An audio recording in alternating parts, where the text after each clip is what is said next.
नमस्कार veg recipe. नमस्कार, welcome to नव्वेज recipe. आज आपण नव्वेज रेसिपीमध्ये पाहणार आहोत अक्का मसूरची झणझणीत रेसिपी. तर चला मग आपण पाहूयात यासाठी काय काय लागतं आणि अक्का मसूर कसा बनवतात ही पूर्ण पद्धत. तर अक्का मसूर बनवणे अगदी सोपे आहे. तर मग चला आपण सुरुवात करूयात.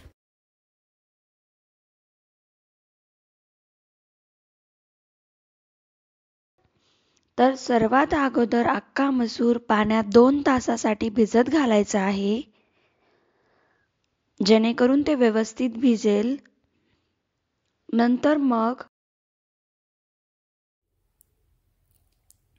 तुम्ही पाहू शकतात अशा प्रकारे अक्का मसूर भिजत घालणे.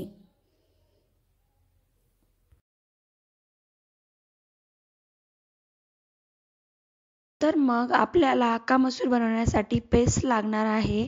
तर ती पेस्ट बनवण्यासाठी सगळ्यात अगोदर गॅसवर कढाई ठेवून त्यामध्ये 2 चम्मच तेल टाकून घ्यायचे. नंतर मग 2 मध्यम आकाराचे कांदे कापून घेणे व त्याला मध्यम आचेवर परतून घेणे. नंतर मग त्यात 5-6 पाकळ्या लसूण टाकून घेणे आणि तसंच कांदा मध्यम आचेवर व्यवस्थित परतून घेणे. अशा प्रकारे कांद्याला परतून घेणे.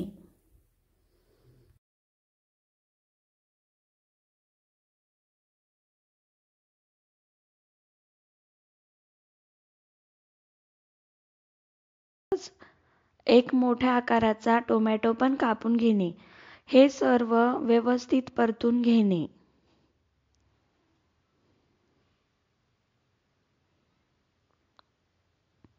जोपर्यंत थोडासा सोनेरी कलर येत नाही तोपर्यंत कांदा टोमॅटो परतून घेणे. नंतर मग हे सगळं मिश्रण थंड करून त्याची पेस्ट बनवून घेणे.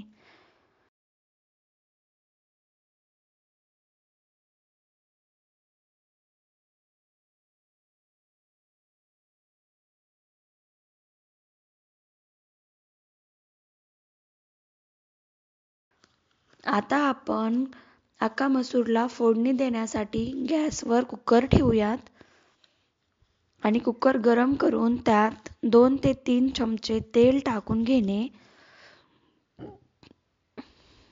नंतर त्यामध्ये 1 चम्मच जिरा घालून घेणे,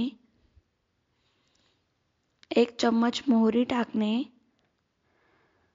व त्यामध्ये इलायची, दालचिनी आणि तेजपत्ता सुद्धा टाकून घेणे.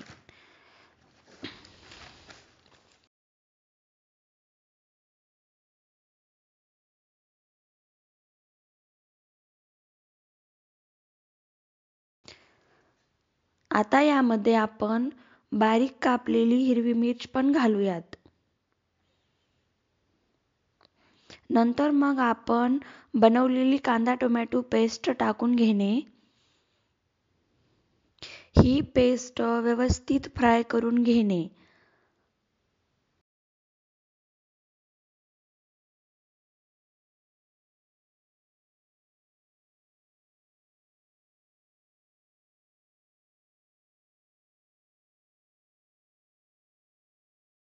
चार ते 5 मिनिटं मध्यम आचेवर ही पेस्ट परतून घेणे. कांदा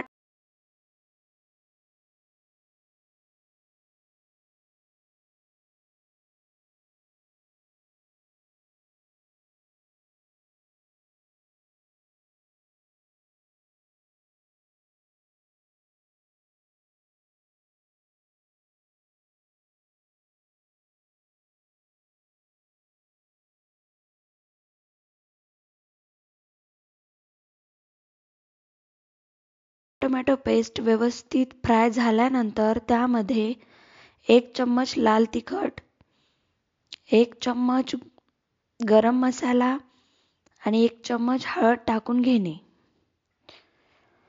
या तिन्हीला व्यवस्थित मिसळून 5 मिनिट फ्राय करून घेणे.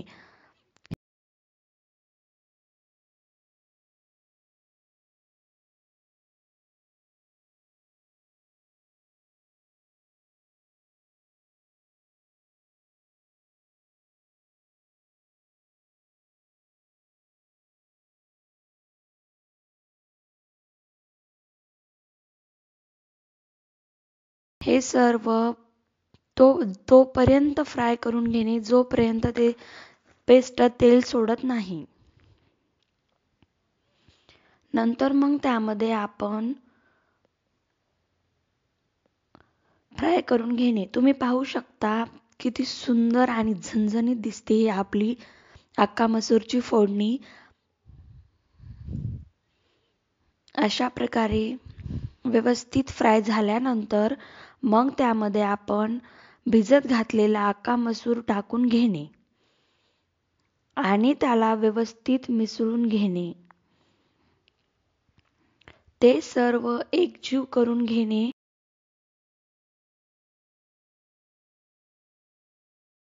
आणि नंतर मग त्यात 1 चमचा मीठ टाकून त्याला सर्व एकत्र करून घेणे, व्यवस्थित मिसळून घेणे. नंतर मग त्यामध्ये 1 ग्लास पाणी टाकून घेणे आणि व्यवस्थित त्याला सर्व मिसळून घेणे. तुम्ही पाणी तुमच्या आवडीनुसार टाकू शकता. जास्त गाळ शिजलेला अख्खा मसूर पाहिजे असेल तर तुम्ही पाणी वाढवू पण शकता. नंतर मग कुकरचे झाकण व्यवस्थित लावून घेणे आणि 3 शिट्टी होईपर्यंत अख्खा मसूर शिजवून घेणे. 10 मिनिटांनी अख्खा मसूर व्यवस्थित शिजून तयार होतो. नंतर कुकरचे झाकण काढून तुम्ही पाहू शकता किती सुंदर आणि झणझणीत अख्खा मसूर बनून तयार आहे. नंतर मग त्याला व्यवस्थित घेऊन चेक करणे शिजलाय का नाही. तर अख्खा मसूर आपला शिजून तयार झाला की